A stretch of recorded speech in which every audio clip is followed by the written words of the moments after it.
আমরা এখন আছি যুক্তরাষ্ট্রের রহস্যময় শহর সেন্ট্রালিয়াতে, একটি শহর যেখানে বহু বছর আগে সব মানুষ তাদের ঘরবাড়ি ছেড়ে চলে যেতে বাধ্য হয়েছিল।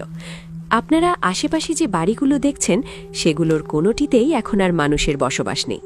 পুরো শহরটাই যেন সময়ের কাছে পরাজিত হয়ে পরিত্যক্ত অবস্থায় পড়ে আছে। আমরা ধীরে ধীরে এই শহরের ভেতর দিয়ে হাঁটছি এবং একে একে সব কিছু আপনাদের সামনে তুলে ধরার চেষ্টা করছি। এখন আমরা এমন একটি বাড়ি খুঁজছি যেখানে ভেতরের আসবাবপত্র এখনও রয়ে গেছে। এই মুহূর্তে আমরা একটি ঘরের ভেতরে প্রবেশ করছি। সম্ভবত কয়েক দশক আগেও এই ঘরে মানুষের বসবাস ছিল, কিন্তু আজ এখানে আর কেউ নেই। তারা চলে গেছে, রেখে গেছে তাদের ব্যবহৃত সব আসবাবপত্র। জিনিসগুলো এখনও আগের জায়গাতেই আছে, শুধু তার উপর জমে আছে ধুলাবালি আর চারপাশে মাকড়সার জাল। পুরো ঘরটাই নিঃশব্দ ও পরিত্যক্ত এক স্মৃতির মতো দাঁড়িয়ে আছে।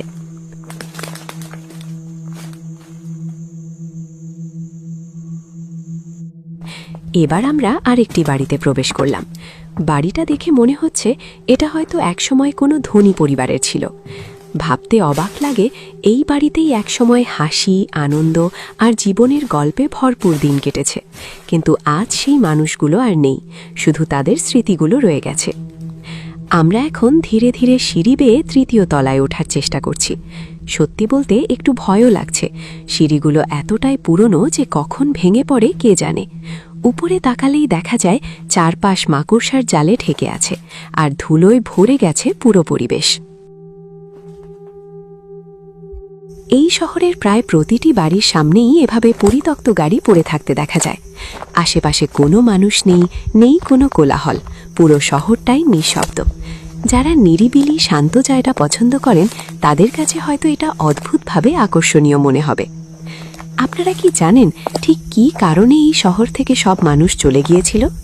এই বিষয়টি নিয়ে আমি আমার ফেসবুক পেজে দুটি ডকুমেন্টারি ভিডিও প্রকাশ করেছি, চাইলে সেগুলো দেখে নিতে পারেন।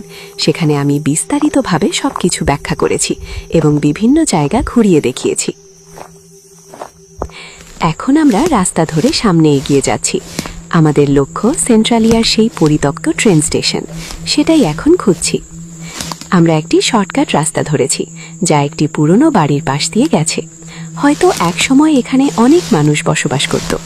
আমরা ধীরে ধীরে এই পথ দিয়ে জঙ্গলের ভেতর দিয়ে এগিয়ে যাচ্ছি। একটু ভয় লাগলেও ট্রেন স্টেশনে দ্রুত পৌঁছানোর জন্য এই পথটাই সবচেয়ে ভালো মনে হলো। এটা হচ্ছে সেই সেন্ট্রালিয়ার পরিত্যক্ত ট্রেন স্টেশন।